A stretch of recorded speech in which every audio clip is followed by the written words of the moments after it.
Yeah, I did change, and I'm really glad I changed. This one's wife. Ghana said no. Hello, I'm hgtudor.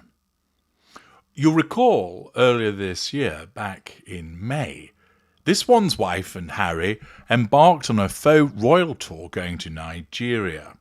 It provided plenty of opportunity to analyse her narcissism in action, and also generated probably what you would describe as a form of bullshit bingo, in that, in relation to that faux royal tour and a subsequent one in Colombia, we're able to identify key characteristics of her behaviour, which are: wear some inappropriate clothing, be photographed with children, attempt to get too close to said children, wear fixed rictus grin, issue meaningless word salad, accept freebies, occasionally look cheesed off with what's going on around you, rinse and repeat. As a consequence of the fact that this one's wife failed in the United Kingdom, failed in Australia, and latterly has failed in the United States, this has meant, in order to try and maintain some form of public profile and to cosplay as a royal, she has embarked on these faux royal tours.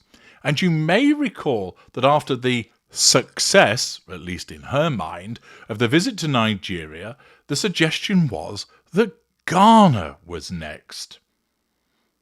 It was reported at the time that this one's wife would be packing her bags for Ghana after her successful visit to Nigeria, as buzz was building about a potential invite from the West African nation. At the time, it was stated that Ghana's top officials and cultural icons were reportedly eager to host the Duke and Duchess of Sussex following the successful stint in Nigeria. It was understood that Ghana's influential figures and creative leaders were excited at the prospect of welcoming the Sussexes to Accra, a city cherished by Harry's late grandmother, Queen Elizabeth II. Apparently, the Ghanaians were going to go all out to ensure the royal couple felt right at home. It was stated, "There's already a lot of talk and excitement in Ghana. Everyone is so keen for Harry and this one's wife to come and experience the great culture and warmth." Several top names have already visited Ghana in recent years, from Ed Sheeran, Naomi Campbell, and One Direction's Liam Payne. Idris Elba, who DJ'd at Harry and this one's wife's wedding, is a regular too. He's part Ghanaian and loves spending time back home. Harry certainly won't be short of people to show him around, and they will certainly roll out the red carpet for him, drafting in some of the finest Afro beats performers to welcome him and his family. So perhaps it's only a matter of time before Harry and this one's wife come out and sample the famous jollof rice. Well, the invitation purportedly came on the heels of their successful Nigerian tour, where they promoted their Giants of Africa initiative. So the suggestion was that Ghana was excited to have them visit. Ghana wanted them to appear. And yet, another source explained that the pair of them got a reality check on their delusional quest for international fame and relevance.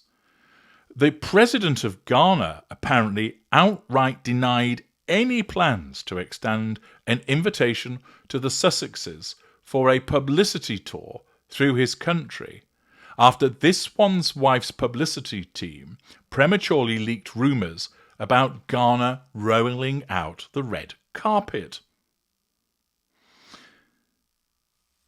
President Nana Akufo-Addo was not having any of it, apparently.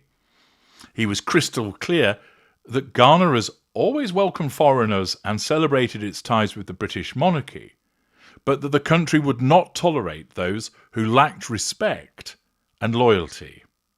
Apparently, according to this particular source, the veracity of which I'll let you make your own mind up about, that the president viewed Harry and this one's wife of having disrespected the Queen and the royal family by abandoning their duties for fame and money in Hollywood, and they want to keep their royal titles and privileges while undermining the institution for profit.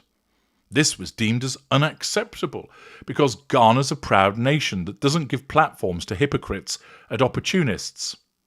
The president made it clear that he was serious about this issue, and he was deeply offended at the suggestion that Ghana could be used as this one's wife and Harry's playground just because we're an English-speaking nation. It's safe to say, he added, that Harry and this one's wife's recent trip to Nigeria was a complete disaster. Well, make of that what you will. You can determine whether you believe that those were the actual words of the president of Ghana, and you can also make your own determination as to whether in fact Ghana was excited to invite the Sussexes, whether they were ready to roll out the red carpet, whether they were ready to get the finest Afrobeat performers to turn up for them, or whether this was something that, once again, this one's wife was engaging in her magical thinking manifestations, as she sought her publicity team to leak such information with the expectation that Ghana would then go, "Oh, yes, absolutely, we'd love for you to come and visit. We're dusting down the finest china as we speak. Please come on over. You can repeat what you've done in Nigeria, make yourself appear to look good, manage your facade, and we'll lap it up, and don't worry, we'll cover all of the expenses for you and bung some money your way, because after all, aren't we fortunate and privileged to have you two come and visit us?" What is interesting is, of course, at the time, whether it was genuine or whether it was indeed generated by this one's wife's publicity machine, there was this suggestion that they would be attending Ghana next. That was back in May, and here we are in October, and nothing has happened. They went to Colombia, but they didn't go to Ghana, and it would appear that Ghana did indeed say, "No thanks, we don't want a pair of grifters coming to our country." Because if it were to happen, it would have happened over the course of the summer, but it didn't. And whether the president actually said the words that were apparently ascribed to him, well, probably not. But what does speak for itself is the fact that there has been no Ghana visit. There was plenty of buzz, as the word is used, that they were going to go to Ghana. It was plastered across the media, and then it didn't happen, which demonstrates once again the way that this one's wife seeks to make herself popular, and how it regularly backfires against her, as she makes it known that people want her, and then actually nothing happens. Of course, this is all driven by her narcissism, deluded that she's popular, creating PR puff pieces to make it seem that people want her to go and visit, so that people react and thus provide her with fuel. It serves a purpose. But yet again, collateral consequences come to visit to demonstrate that she tried to make it seem as if Ghana wanted her, and the very fact is, Ghana clearly said no. I'm HG Tudor. Thank you for listening.